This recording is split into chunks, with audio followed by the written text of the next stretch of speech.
Hello வணக்கம்.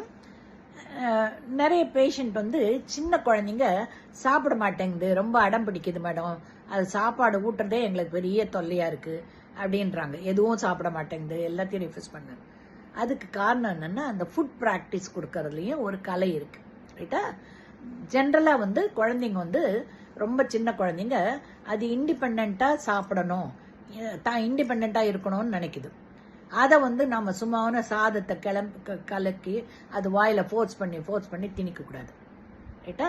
அது கொஞ்சம் சிந்தனாலும் பரவாயில்ல, அது சாப்பிட்டோன்னு அதுக்கு தனியா ஒரு தட்டு கொடுத்து, தனியா ஒரு சேர் கொடுத்து உட்காந்து சாப்பிட வைங்க. இல்ல தரையிலையோ ஏதாவது வச்சு ஒரு தட்டு கொடுத்து அது இண்டிபெண்டா சாப்பிட வைங்க. அது சாப்பிடும்போது நாமும் கூட உட்காந்துட்டு சாப்பிடணும். நம்ம சாப்பாடு சாப்பிடும்போது அது பார்த்துட்டு ப்ராக்டிஸ் பண்ணும். அண்ட் கீழே பாதி சிந்தினாலும் சிந்தது போக சாப்பிடும். அண்ட் அதுக்கு என்னென்ன ஃபுட்டு வெரைட்டி பிடிக்குதோ அதை கொடுத்து மெதுவாக ப்ராக்டிஸ் கொடுங்க. அது மட்டும் இல்லாமல் கடைக்கு போகும்போது டிஃப்ரெண்ட் ஃப்ரூட்ஸு, வெஜிடபிள்ஸ் நீங்கள் வாங்கும்போது அந்த எக்ஸ்போஷர் இருக்கணும். அது நல்லா கலர்ஃபுல்லாக நிறைய பார்க்கும்போது அதெல்லாம் சாப்பிடணும்னு அதுக்கு ஒரு இன்ட்ரெஸ்ட் வரும், ரைட்டா? அதெல்லாம் நீங்கள் ப்ராக்டிஸ் கொடுக்கணும். And you have to spend lot of time with children.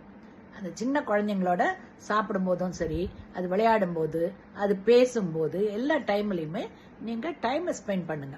எப்ப பார்த்தாலும் செல்போனையோ டிவியோ பார்த்துட்டு இருக்காதீங்க, ரைட்டா? குழந்தை வளர்ப்புங்கிறதே ஒரு தனி இன்ட்ரெஸ்டிங் கலை, ரைட்டா? அதை இன்ட்ரெஸ்டா நீங்க செய்யுங்க. அண்ட் குழந்தைங்க டெஃபினட்டா நீங்க ஸ்டெப் எடுத்தீங்கன்னா அது சாப்பிட முடியும். அதுக்கு தனியா தட்டு போட்டு மெதுவா டிஃபரெண்ட் வெரைட்டிஸை கொஞ்சம் கொஞ்சமா ஊட்டுங்க. கொஞ்சம் துப்புனால பரவாயில்லன்னு திருப்பி தூங்கணும். ஆனா நீங்க ஃபோர்ஸ் பண்ணி ஊட்டாதீங்க, அடிக்காதீங்க, ரைட்டா? இதெல்லாம் நாட் நெசசரி. எந்த குழந்தையுமே நீங்க ஃபோர்ஸ் பண்ணவே வேணாம். அதுக்கப்புறம் அது ரொம்ப ஹேட் பண்ண ஆரம்பிச்சிடும். அதனால அதையே இண்டிபெண்டா சாப்பிட வச்சு நீங்களும் கூட உட்காந்துட்டு நீங்க கத்து கொடுங்க, ரைட்டா? இந்த மாதிரி பண்ணீங்கன்னாக்கா ஃபியூ டேஸ் ஆர் ஃபியூ மந்த்ஸுக்கு அப்புறமா அதுவே கரெக்டாக என்ன கொடுத்தீங்கனாலும் இண்டிபெண்டா சாப்பிட ஆரம்பிச்சிடும். அந்த மாதிரி நீங்கள் வீட்டில் ப்ராக்டிஸ் பண்ணீங்கன்னா தான் ஸ்கூலுக்கு போகும்போது நீங்கள் கட்டி கொடுக்கறது ஒழுங்காக சாப்பிடும், ரைட்டா?